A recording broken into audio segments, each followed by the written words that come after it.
Dumalo sa kasal ng kanilang dating kaklasing si Jerome ang magkaibigang Dave at Jonel. Bagamat napakalayo ay naobligang pumunta ang mga ito. Dala na rin ang pangungulit ni Jerome. Kagaya ng inaasahan, gabi na sila nakauwi. Si Jonel ang nagmamaneho ng kotse. Nasa likuran naman si Dave. Katabi niya roon ang isa pang lalaki, si Mark. Nakilala lang ni Jonel ito sa kasal at nakiusap kung pwedeng makisabay pa uwi. Sinusundan ni Jonel ang isang owner-type jeep. Minamaneho ito ng tiyuhin ni Jerome, si Mang Ricky. Wala kasing ideya si Jonel sa mga pasikot-sikot dito at masukal ang daan sa lugar na ito. Nang makalabas sila sa isang eskinita, pumarada ang owner sa gilid at bumaba si Mang Ricky upang lapitan ang kotse ni Jonel. Sinabihan niya ito na kumaliwalang at tumiretso. Pagkatapos magtanong-tanong lang kung sakaling hindi sila sigurado sa dinaraanan. Nagpasalamat ito at naghiwalay na sila ng dinaraanan. Batid mong pagod na sila, lalo na si Jonel, na kanina pa nagmamaneho. Halos 1 oras na sila sa biyahe at pasado 9:00 na. Nang biglang may mapansin si Dave. Pre, itong Ivory Hotel, hindi ba ilang beses na natin nadadaanan yan? Agad dumungaw si Mark palapit kay Dave upang makita ang hotel na tinutukoy nito. Nakaramdam ng pag-aalala si Dave nang sumagot si Jonel. Napansin mo rin pala, sa totoo lang 3 beses na natin nadadaanan yan. Imposible yan, sagot ni Dave. Dire-diretso lang naman ang daan. Ni hindi pa nga tayo lumiliko. Yan din ang pinagtataka ko, tugon ni Jonel. Kung magtanong-tanong tayo, sambit ni Dave. Malumanay na tumugon si Jonel. May nakikita ka bang tao sa daan? Kahit ibang sasakyan wala tayong nakakasabay. Kahit mga bahay wala tayong nadarahanan. Puro malalaking puno ang nasa gilid. Tanging itong Ivory Hotel lang ang paulit-ulit na nakikita ko. Anong gagawin natin? Mag-aalas 10 na. Nag-aalalang sagot ni Dave. Kung mag-check-in na lang muna tayo dyan. Tapos umaga na lang tayo umuwi pag maliwanag na. Pangungumbinsi ni Mark. Sumang-ayon naman si Jonel. Magandang ideya nga siguro. Mag-check-in na lang tayo. Nakakaramdam na rin ako ng pagod. Hindi sumagot si Dave. May bahid ng pag-aalinlangan nito. Pero hindi na lang siya kumontra at inintindi ang kaibigan. Huminto ang kotse sa tapat ng hotel. Nagulat si Jonel nang maaninag niya na may nakatayong lalaki sa gilid ng gate.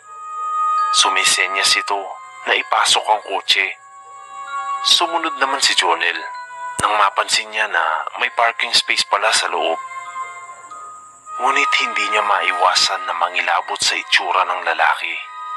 Nakangiti lamang ito habang nakatitig sa kanya.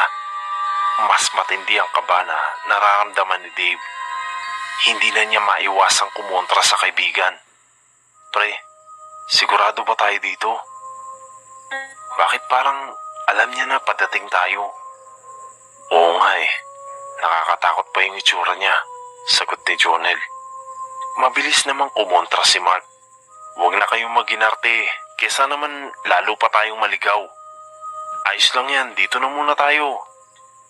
Sinundan naman ng sagot ni Jonel. Tuloy na lang natin.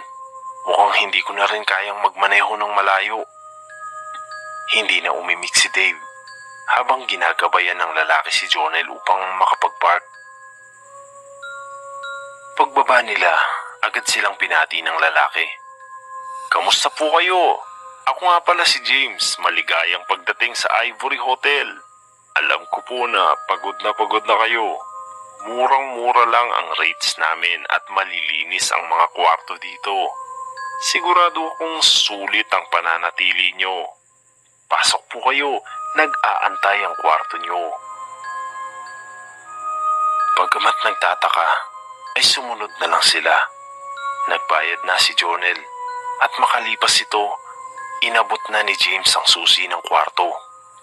Bahagya pa silang nagulat nang mapalingon sa orasan. Alas 11:40 na pala. Sumagot si Dave. Hindi alas 10 pa lang sa akin Sabay turo sa suot nitong relo. Baka sira ang orasan nila. Tignan mo hindi gumagalaw ang kamay para sa segundo. Humingi naman ng tawad si James. Pasensya na po kayo, hindi pa yata napapalitan ng baterya, kaya ganyan. Nilapitan sila ng dalawang bellboy upang gabayan papunta sa kwarto. Aabutan sana sila ni Jonel ng tip, subalit tumanggi ang mga ito. Hindi raw sila tumatanggap ng salapi. Ang pagkakaroon lang daw ng customer ay sapat na sa kanila. Hindi na maipinta ang itsura ni Dave na kanina pa balisa. Nanlalamig ito at halatang hindi mapakali. Pagbukas ng pinto, nasilayan nila ang napakalinis na kwartong tutuluyan. May 3 kama rito at talaga namang saktong-sakto para sa kanila. Agad nahiga si Jonel at Mark. Si Dave naman ay sinuri muna ang paligid. Sobra ng isang kama, sambit nito. Nagtaka si Jonel sa sinabi nito. Ngunit bago pa man siya nakapagsalita ay may napansin siya. Oh, sira din ang orasan dito. Alas 11:40 rin Nakakapagtaka, sagot ni Dave. Ilang minuto ang lumipas, nahiga na rin si Dave at bahagya ng naidlip. Maya-maya, biglang may kumatok sa pinto. Napatayo naman agad si Dave upang pagbuksan ito. Pagbukas ng pinto, isang matandang lalaki ang nakita niyang nakatayo. Sa itsura nito malamang ay isa sa mga naka-check-in dito.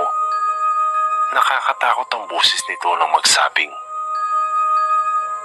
"Umalis na kayo sa lugar na ito.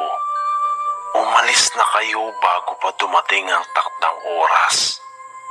Agad niyang sinara ang pinto at kinising si Jonel. Pre, Nel, umalis na tayo rito. Hindi talaga maganda ang pakiramdam ko sa lugar na to. Bagay na sinang-ayunan ni Jonel. Oo nga, may kakaiba talaga. Mauna akong lumabas tapos kunin mo na yung mga gamit natin, ang sabi nito kay Jonel. Hindi na nag-aaksaya ng oras si Dave. Agad itong lumabas papunta sa nakapark na kotse para antayin si Jonel. Nasa mga oras na ito ay kinigising si Mark. Mark, gising na. Alis na tayo. Tumayo naman ito at nagsabing, "Bakit? Pre, mag-antay na lang tayo. Gabi na Magpa-umaga na tayo rito." "Hindi na pre. Tumayo ka na yan. Nag-aantay na si Dave sa labas." Agad dinampot ni Jonel ang mga gamit nila at tumakbo palabas. Ngunit bago pa man niya marating ang kotse na nakapark, ay biglang may pumalo sa kanyang ulo. Dahilan upang mawalan ito ng malay.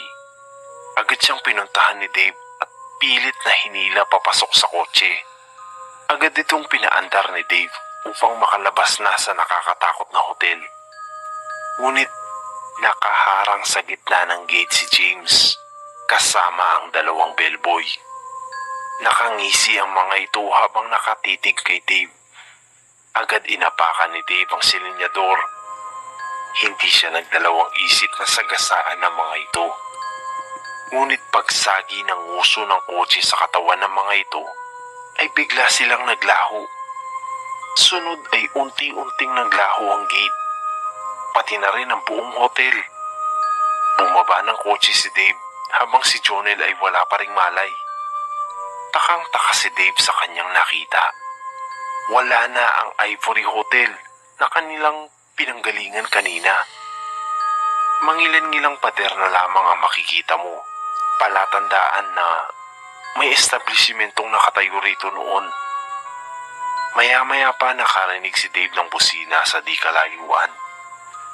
Paglingon niya, nakita niya ang owner ng tito ni Jerome, si Mang Ricky. Laking pasasalamat niya rito. Nagpasya raw siya na siguruhin kung Hindi ba sila naligaw? Tama nga ang hinala ko, Anya. Napansin niya agad na may tensyong naganap. Inakala niya na may nagtangkang hold up sa mga kaibigan ng pamangkin. Sinabihan niya si Dave na sumunod sa kanya upang madala sa ospital si Jonel. Si Dave na ang nagmaneho. Ipina-admit na muna si Jonel sa ospital. Napasugod kinabukasan si Jerome nang malaman ng sinapit ng kaibigan. Nang magkamalay si Jonel, nasa isang kwarto na ito ng ospital. Tahimik na binabantayan ni Dave, Jerome at ni Mang Ricky. Narinig niya na lang na nagkukwento si Dave tungkol sa sinapit nila dun sa Ivory Hotel. Nagulat si Mang Ricky. Ivory Hotel? Matagal nang wala yun. 40 taon na yata ang nakakaraan. High school pa lang ako nun. Ay, tandang-tanda ko yun. Ilang araw sa news ang nangyaring yun. May tumamang malakas na lindol dito at naging dahilan ng pagguho ng hotel na yan. Lahat ng empleyado saka mga naka-check-in patay. Grabe, gabi tumama kaya kahit kami mahimbing na natutulog nun. Pero hindi ko makakalimutan yun. Eksaktong alas 11:40, dun tumama yung malakas na lindol. Alam nyo mga iho, tingin ko napaglaruan kayo ng mga kaluluwa sa lugar na yun. Natulala si Dave, sabay sabing, kaya pala nakatigil ng alas 11:40 ang mga orasan dun. Biglang napatayo si Jonel nang maalala niya.